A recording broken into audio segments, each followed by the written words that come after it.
नमस्कार, मेरा नाम ज्ञानेश्वर है और आप देख रहे हैं लाइव स्थिति। देखिए, आपको पता है कि आज बिहार में अमित शाह थे। अभी से कुछ देर पहले उन्होंने मुंगेर लोकसभा क्षेत्र के लखीसराय में एक बड़ी जनसभा को संबोधित किया है। दूर दूर से लोग सुनने आए थे। जहां सभा हो रही थी वहां नवादा से, जमुई से भी लोग लाए गए थे। तो अमित शाह की सभा, माहौल तो ऐसा लग रहा था, मौसम इतना खराब हो गया था कि अमित शाह पहुंच ही नहीं पाएंगे। लेकिन अमित शाह पटना आए, बारिश हो रही थी।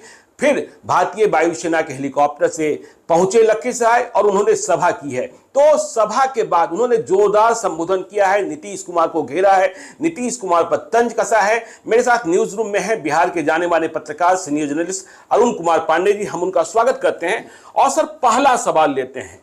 अमित शाह ने कह दिया 40 के 40 हम बिहार में जीतेंगे और जोरदार उन्होंने बातें की है, नीतीश कुमार को घेर लिया है। क्या आपको लगता है अमित शाह के संबोधन के बाद बिहार में भाजपा इतनी ताकतवर हो जाएगी कि 40 में 40 सीटें जीती जा सकती है? ये बिहार में लोकसभा की 40 सीटें हैं और आज अमित शाह ने जो संबोधन किया है, वर्चुअली मैं इसे चुनावी सभा ही मानता हूँ।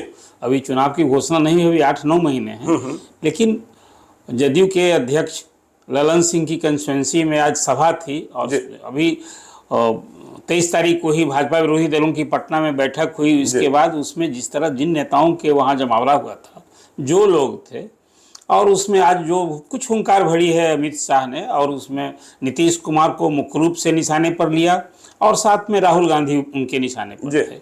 रही बात की 40 लोकसभा सीट वाले बिहार में 17 तो बीजेपी की सीट जीती हुई है। अब वो भी दम भर रहे हैं कि 40 लोकसभा सीट हम जीतेंगे। तो अभी तो चुनाव के पहले कोई भी दल यही आह्वान करेगा। जैसे महागठबंधन की ओर से नीतीश कुमार भी यही दावा करेंगे कि हमें बिहार की सभी 40 सीटें जीतनी है। तो जो बात आपने कही है, ये लगता है कि खास करके अभी 10 महीना पहले नीतीश कुमार ने जिस ढंग से भाजपा से नाता तोड़ा है, 22 साल की दोस्ती तोड़ी है, तो भाजपा को स्वाभाविक रूप से बिहार में नीतीश कुमार से सबसे अधिक खींच है। इसलिए उन्हें पलटू मार कहा, उन्हें धोखा देने वाला, धोखेबाज कहा, घर बदलने वाला कहा। मतलब नीतीश कुमार पर हमला बोलने में कोई कसर नहीं छोड़ी और जनता से ही ये भरोसा लिया कि ऐसे जो दल बदलने वाले लोग हैं, घर बदलने वाले लोग हैं, धोखा देने वाले लोग हैं, क्या आप ऐसे लोग पर भरोसा करेंगे? तो जो नीतीश, अभी भाजपा तो ये अभी से ये दावा करेगी ही और लोगों से भरोसा जीतना चाहेगी कि हम बिहार में सभी सीट जीतें। लेकिन अभी तो इस जनता को तय करना है कि इस भाजपा के आह्वान पर, एनडीए के आह्वान पर किस हद तक उनका साथ देती है। लेकिन लड़ाई तो होगी। लेकिन महागठबंधन की ताकत को भी आप समझते हैं। जिस तरीके से कांग्रेस, जेडीयू, आरजेडी और लेफ्ट, उधर बीजेपी, उनके साथ चिराग पासवान भी आ रहे हैं, जीतन राम मांझी जा चुके हैं, उपेंद्र कुशवाहा पहुंच चुके हैं और मुकेश सहनी की बात भी चल रही। आज की तारीख में आपको क्या लगता है कि जब चुनाव हो जाए तो क्या संभव है, 50-50 या इससे अधिक? नहीं, अभी तो मैं मानता हूं कि जिस ढंग से यूपीए का बिहार में अभी गठबंधन है और उसमें अभी सिर्फ एक मांझी वहां से निकले हैं, तो अब तो 6 दल की सरकार है अभी भी साथ में। तो उसके हिसाब से जो सबका अपना अपना जनाधार है। और 2019 के चुनाव की आप बात करें तो उसमें राजद का खाता नहीं खुला था, नीतीश कुमार और भाजपा साथ थे, तो वो लड़ाई तो रहेगी नहीं। अब यहाँ तो बीजेपी को अपने चेहरे पर चुनाव लड़ना है और सभी 40 लोकसभा सीटों के लिए उन्हें दबंग कैंडिडेट, जिताऊ कैंडिडेट की तलाश करनी है। आज जिस कंस्टिट्यूएंसी में आज अमित शाह ने सभा की है, आपको याद होगा आज़ादी के बाद कभी वो सीट भाजपा नहीं जीती है। और ये बात सही है कि 2009 का चुनाव हो या 19 का चुनाव हो, जब ललन सिंह एनडीए के कैंडिडेट रहे तब जीते हैं। और इसके पहले तब आपको याद होगा कि उस समय यहाँ 2014 में एक हाउस वाइफ थी, सूरजभान की वाइफ जो थी वो हाउस वाइफ थी, बीना देवी, तो वो ललन सिंह से जीती थी। तो कुल मिला जुला करके मुझे लगता है कि लोकसभा का ये चुनाव बीजेपी की, खासकर मुंगेर लोकसभा सीट का जो चुनाव है वो बीजेपी के लिए बहुत ही महत्वपूर्ण समझ रही है। तभी तो आज वहाँ जनसभा की है और वहाँ जनता से भरोसा की है कि मुंगेर लोकसभा सीट में भी कमल खिलानी है। लेकिन आपने कहा कि दबंग उम्मीदवारों की तलाश की जानी है। भाजपा इतनी बड़ी पार्टी है, क्या आपको लगता है कि अब भी भाजपा के पास सभी क्षेत्रों के लिए मजबूत उम्मीदवार नहीं मिले हैं? देखिए, अभी तो 40 लोकसभा सीट तो कभी भाजपा लड़ नहीं रही थी। जब वो अभी बीजेपी के साथ, अब 22 लोकसभा की सीटें थी पिछले चुनाव में, 5 सिटिंग सीट छोड़कर नीतीश कुमार से समझौता की थी। तो अब तो सभी 40 सीट पर उन्हें जिताऊ उम्मीदवार, दबंग उम्मीदवार और सभी क्षेत्र से वाकिफ हों, ऐसे चेहरे की तलाश तो करनी ही होगी उन्हें। अच्छा, आपने सुना और अमित शाह ने कहा कि 9 साल बेमिसाल 9 साल की उपलब्धियों की बात की। जब चुनाव आते हैं और जो सत्ता में होते हैं उनके खिलाफ एक एंटी इनकम्बेंसी फैक्टर भी काम करता है। क्या आपको लगता है कि 2024 में जब चुनाव होगा तो नरेंद्र मोदी से भी सवाल पूछे जाएंगे और बिहार इसमें अगुवा होगा? नहीं, ये सवाल तो अभी से पूछे जाने लगे। आपको याद होगा अमित शाह जब बिहार दौरे पर आ जाए पटना में, तो जदयू की ओर से, विपक्ष की ओर से कुछ पोस्टर भी लगाए गए थे। उसमें 2 प्रमुख पोस्टर हमें देखने को मिला। एक तो हुआ कि बिहार को विशेष राज्य का दर्जा वो कब देंगे, ये वादा या भरोसा जो है वो कब पूरा करेंगे। और दूसरी बात थी कि ईडी, सीबीआई और इनकम टैक्स के भरोसे के बूते वो विपक्ष का कब तक हमला बोलते रहेंगे।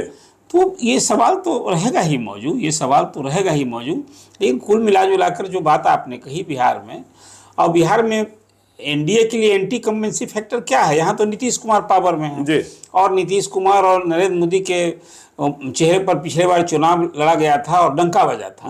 अब नीतीश कुमार साथ नहीं है तो यहाँ तो अब जो कुछ दिखाने हैं, आज कहिए कि यूपीए के पास खोने के लिए कुछ नहीं है जदयू छोड़कर। तो बीजेपी के लिए तो 17 जीती हुई सीट है, उसे और बेहतर परफॉर्म करना है। उसके सामने ये चुनौती है कि 17 जो जीती हुई सीट है उस पर, हाँ, उसको बचाना, उतनी संख्या बरकरार रखना। और फिर अब उसी के लिए आपने देखा जो अपनी चर्चा अभी की 5-6 नेताओं की आपने चर्चा की कि आरसीपी इधर आ गए, मुकेश सहनी इधर आने वाले हैं, और चिराग पासवान वर्चुअली आ ही चुके हैं, भले एनडीए का हिस्सा अभी नहीं बने हैं, जीतनराम मांझी इधर आ गए हैं। तो बीजेपी का प्रयास इसी दिशा में मैं मानता हूं। जी, तो आपने देखा प्रयास की बात की अरुण पांडे जी ने, लेकिन एक बात जो आज अमित शाह ने कही कि नीतीश कुमार को शर्म आनी चाहिए, हर बार घर बदल लेते हैं। तो 2022 की तो अमित शाह बात कर रहे हैं, लेकिन 2017 की बात करना भूल जाते हैं, जब 2015 में नीतीश कुमार महागठबंधन के मुख्यमंत्री बने थे, आरजेडी के साथ चुनाव जीते थे, फिर उन्होंने पलट लिया था। नहीं, देखिए आप ठीक कहा, उस समय जब उन्होंने पलटी मारी थी तो राजद छोड़कर भाजपा के साथ आए। तो ये पलटी मार की जो राजनीति है, जिसको किसी के लिए सूट करता है और किसी के अनसूट करता है, तो आज नीतीश कुमार पर यदि निशाना साधा जाएगा तो उस समय भी पलटी मार के लिए आपको याद होगा राजद ने कोई कसर छोड़ा था थोड़े। नीतीश कुमार पर उसी तरह से कुछ ज्यादा ही हमलावर थी। मुझे लगता है पलटी मार और पलटू मार की बात तो बीजेपी की ओर से आज पहली बार मुझे सुनने को मिला। पहले तो वो लोग विश्वासघाती कह रहे थे, ये पलटी मारने वाली बात जो है अब तक राजद की ओर से कहा जाता रहा है। इसलिए कुल मिलाजुलाकर एक स्थिति ऐसी तो बनी है कि नीतीश कुमार की जो राजनीतिक छवि रही है या जो राजनीतिक पृष्ठभूमि रही है, आज अमित शाह ने अपने हमले में यहाँ तक भी कहा कि नीतीश कुमार भ्रष्टाचार विरोधी और कांग्रेस विरोधी राजनीति की उपज है। बिल्कुल। और आज कांग्रेस की गोद में भ्रष्टाचारियों के साथ वो समझौता कर रहे हैं। ये मैं इसलिए बात अभी कहना चाहता हूँ कि 23 को जो भाजपा विरोधी दल के नेताओं की बैठक हुई, जिसमें निस्संदेह उसमें 10 पार्टी के नेता तो कहीं ना कहीं भ्रष्टाचार, कहिए घोटाला और घपला के आरोप से उनके खिलाफ सीबीआई, इनकम टैक्स और ईडी की कार्रवाई हो रही है। और अब तो मुझे लगता है कि भाजपा की ओर से ये मुद्दा जो होगा विपक्ष के नेताओं के खिलाफ, खासकर भाजपा विरोधी दलों के नेताओं के खिलाफ, वो तो इन्हें जवाब देना होगा। इसलिए आज नीतीश कुमार को उन्होंने भ्रष्ट नहीं कहा भ्रष्टाचारियों के साथ दे रहे हैं। आज भी नीतीश कुमार को भ्रष्ट नहीं कहा और नरेंद्र मोदी ने भी भ्रष्टाचारियों में नाम नहीं लिया था। मतलब अब भी एक सॉफ्ट कॉर्नर दिखता है। नहीं, अब नीतीश कुमार के खिलाफ सचमुच यदि कुछ अभी तक बात सामने नहीं आई है तो कोई कैसे उन्हें भ्रष्ट कहेगा। लेकिन अब भ्रष्टाचारियों के साथ जिसको कही, अब नीतीश कुमार तो यहाँ साथ हुए हैं, उसमें आपको याद होगा 23 की जो बैठक हुई उसमें इन नेताओं की तरफ से कहा गया कि लोकतंत्र खतरे में है, देश का इतिहास बदला जा रहा है। इस मुद्दे पर वहाँ कुछ भ्रष्टाचार की बात तो अभी तक वो यदि कुछ ऐसी बात तो नरेंद्र मोदी की 9 साल की सरकार में विपक्ष ने तो कोई वैसा मुद्दा नहीं, एक अडानी का मुद्दा उठाया भी तो वो सुप्रीम कोर्ट जांच कर रही है, अभी तक वो कहां बात आई सामने। हमने देखा कर्नाटक में भ्रष्टाचार के मुद्दे पर ही सरकार बदल गई, वहां कहा गया 40 सरकारा। तो भ्रष्टाचार का आरोप अब कांग्रेस ने उधर भी लगाना शुरू कर दिया है। महाराष्ट्र में खोखा सरकार की बात हो रही है, तो भाजपा को जवाब इस मुद्दे पर भी मिलना शुरू हुआ है। देखिए, भ्रष्टाचार एक मुद्दा, भले अब तो बीजेपी अपना मुद्दा बनाएगी। आपने ठीक कहा कि कर्नाटक में, अभी मध्य प्रदेश में इसी ढंग की चर्चा, राशन घोटाला, हाँ, वहाँ 50% की चर्चा हो रही है। तो कैश राज कहा जा रहा है। बिल्कुल। तो वो जो बात कही होगी, जनता तो भले अभी कोई रोल नहीं होता, चुनाव में अपना रोल करती है, लेकिन बात सही है कि वहाँ कर्नाटक में बीजेपी, वहाँ की सरकार और 40% जो कमीशन की बात थी, उस पर तो कहीं ना कहीं मुझे लगता है कि जनता का भरोसा नहीं जीत पाई। जनता ने बिल्कुल रिजेक्ट कर दिया बीजेपी को वहाँ। नहीं, अमित शाह ने कहा बिहार में गुंडा राज, बिहार में बालू माफिया राज, बिहार में शराब माफिया राज, बिहार में हथियारों का जखीरा राज और बिहार में कानून व्यवस्था बिल्कुल ध्वस्त। क्या आपको लगता है कि पिछले 10 महीनों में ऐसे हालात पैदा हुए हैं जिसके कारण बिहार में गुंडा राज स्थापित हो गया है? देखिए, गुंडा राज स्थापित हो गया, मैं ऐसा तो नहीं कहूँगा, लेकिन आए दिन जिस तरह की अखबार में सुर्खियां बन रही हैं, कहीं ना कहीं लगता है कि स्थिति अनुकूल नहीं दिखती है और उसमें सख्ती की जरूरत है। आज बिहार में बालू माफिया, शराब माफिया, ये जो चर्चा होती है, ये तो आमजन भी महसूस कर रहे हैं कि बिहार में शराबबंदी है, शराब का कारोबार बेरोक टोक चल रहा है, शराब की होम डिलीवरी हो रही है। बालू माफिया जो है, सरकार सब कुछ नियंत्रण करे। आज बालू की कीमत जितनी बढ़ गई है, बालू का अवैध खनन हो रहा है, रोज सरकार कार्रवाई करती है। अब खनन अधिकारियों पर और पुलिस पर भी हमले हो रहे हैं। तो जो जिस तरफ इशारा किया है अमित शाह ने, आज नीतीश सरकार इस मुद्दे पर इन आरोपों से घिरी तो है, इसका तो जवाब देना ही होगा नीतीश गवर्नमेंट को। नीतीश गवर्नमेंट को जवाब देना होगा। लेकिन एक बात और अमित शाह ने कही कि देखिए, नीतीश कुमार को कहीं नहीं जाना है, उन्हें सीएम बने रहना है और वे लालू यादव को मूर्ख बना रहे हैं। क्या सच में नीतीश कुमार लालू यादव को मूर्ख बना रहे हैं? ये मैं ऐसा तो नहीं कहूंगा, वो अमित शाह विरोधी हैं तो वो बात वैसी कहेंगे, लेकिन मुझे तो नहीं लगता है अभी कि नीतीश कुमार खुद मुख्यमंत्री की कुर्सी छोड़कर तेजस्वी को ताजपोशी करने जा रहे हैं। मैंने आपके यहाँ ही इसी जब आपने चर्चा की थी तो मैंने कहा था कि वर्तमान विधानसभा का जब तक कार्यकाल है, मतलब 2025 के नवंबर में चुनाव होंगे, तब तक फिलहाल मुझे नहीं लगता है कि मुख्यमंत्री की कुर्सी खाली होने जा रही है और नीतीश कुमार मुख्यमंत्री का पद छोड़ेंगे। और तब तक तेजस्वी को इंतजार करना होगा और तेजस्वी तो मुख्यमंत्री तब बनेंगे जब जनादेश महागठबंधन के पक्ष में होगा।